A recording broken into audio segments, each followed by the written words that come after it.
right? The Philadelphia Eagles said they don't want to be the reigning, defending Super Bowl champions. It's all about 2025. So let's just say you had amnesia, Stephen A. Say, Cam, you've never seen football. And through this point of the season, the only football you've ever seen are the games that are played in 2025. Who's the best team you've ever seen? It's the Green Bay Packers. Who's the team that's dominated? It's the Green Bay Packers. It's the Green Bay Packers for so many reasons. Let's look at this team, right? Christian Watson is injured. Christian Watson is the speed guy on this team. He was supposed to be the number one. That game starts last night. Jayden Reed makes a catch on a penalty. They call it back. He's out for the game. So let's give the ball to Malik Heath, right? Let's let Dontavian Wicks go off. Oh, by the way, let's get the football to Tucker Kraft. 6 catches, 124 yards, a tutty, a 57-yard catch. And then on the other side of that, let's have a defense that can absolutely lose their mind on any play. When you watch this defense, you're not looking for Michael Parsons. He's showing up. And then there are other plays where there's pressure on the quarterback, and you're saying, oh, wait, that must be number 1. No, it's number 52. Oh, wait, that must be number 1. Oh, no, it's number 90. And then you're going to the back, and then you're saying, okay, who's going to lock down? Who's going to make plays? Nixon, right, on the outside, he now has 5. We're not even talking about what you get from Bullard, what you get from Williams, what you get from McKinney, the plays of Edgerrin Cooper. It's not even close right now.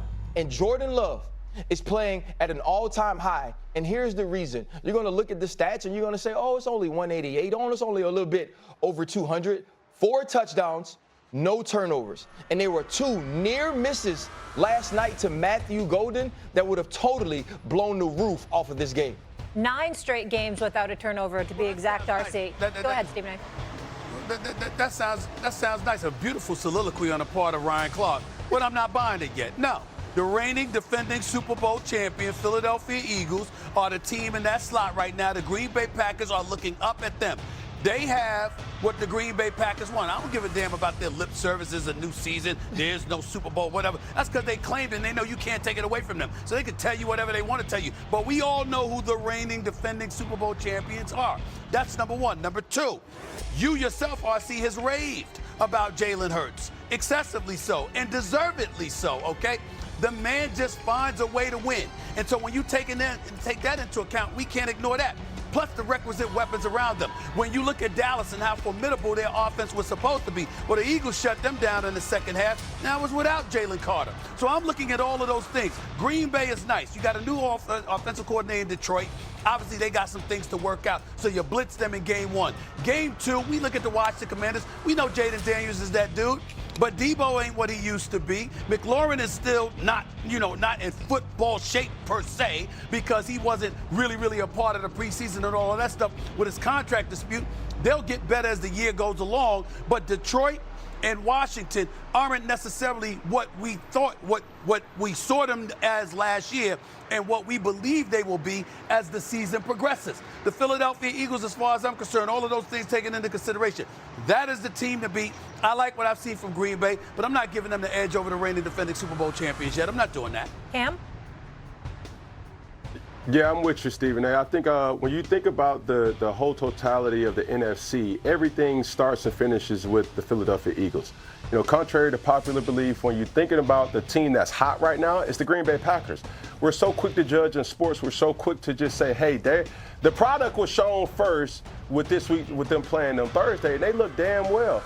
But at the same time, when you're talking about guys that really find ways to win, there's no denying Jalen Hurts is that guy. He's going to figure out a way to win. Is it going to look pretty? Absolutely not. But the W is, and that's the only thing that really matters.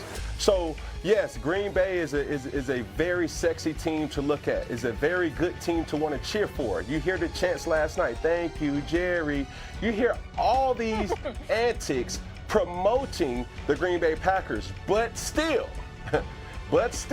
you got to go through Philly, and everybody knows that.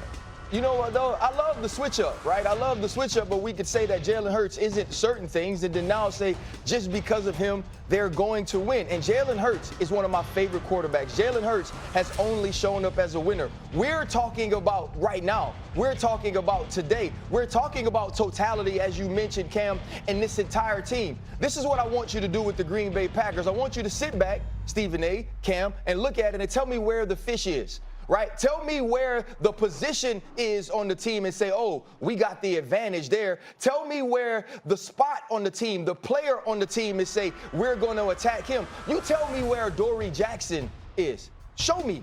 Show me. You tell me where Brian Gutekunst, right, who went out, made this trade for Micah Parsons. You tell me where he's going to look for Zadarius Smith now so he can add something to that team. You tell me where he's going to grab Tank Bigsby because he feels like he needs something to fix. The Green Bay Packers are stacked. The roster is full. And right now, they're the best team in football. Go ahead, S.A. Right.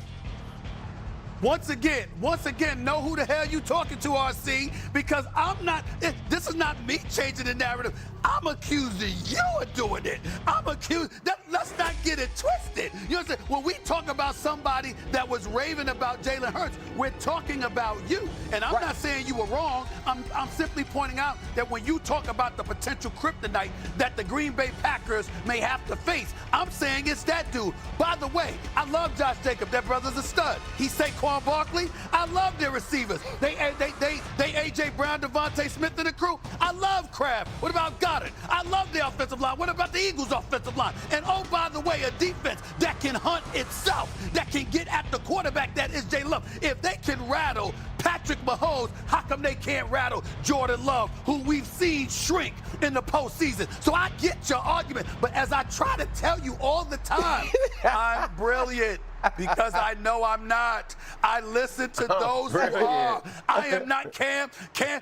That's right, Cam. I'm not going at him because he's wrong. I'm going at him because I learned from RC. I heard what you said. I took it to memory. I recorded it. I understand it. And I'm saying, yo, that is not consistent with what I've heard you say.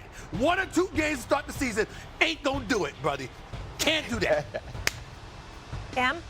Yeah, so you say, where does the Green Bay Packers find a loophole, or where does the Philadelphia Eagles find a loophole? I'll tell you right now. Keyshawn Nixon, glorified return specialist, is now your starting defensive back. And definitely last night he had clampety clamps on the Washington Redskins receivers, or Washington Commanders receivers, I'm sorry. And then when you look at Valentine that sits across from him, I'm not saying that they can cover A.J. Brown or Devontae Smith or that receiving core for the Philadelphia Eagles. Those guys are playing out of their mind, and it's a testament to Micah Parsons. Obviously, from a defensive perspective, RC, you know certain things and certain techniques. Well, you know you can generate a pass rush with only 4 defenders without even using no added pressure or no added blitzes. You know what you're capable of from the defensive back standpoint. When I seen Keyshawn Nixon have 5 PBUs yesterday, his feet were planted 10 toes down. Some would say he was standing on business in coverage. And at the end of the day, I don't think he'll be able to do that versus an A.J. Brown, who should be ticked off. And we're going to keep all books away from him this particular season. They need to try to. And obviously with Devontae Smith, I don't think so. But the thing is this, though, right? The way we're talking about the Philadelphia Eagles from last year, who you have to remember, Josh Sweat, he left and went and got money. Milton Williams, he left and went and got money. They were the team that could generate pressure with 4 people, but that's not who they are this year. That's why they're going out and trying to get Zadarius. And then now you look at the fact that, yeah, Keyshawn Nixon may not be locked down, but when you don't have to be back there for a long time, it changes who you are, it changes your confidence, and it changes your ability to be successful. Right now, with the way the rosters are constructed,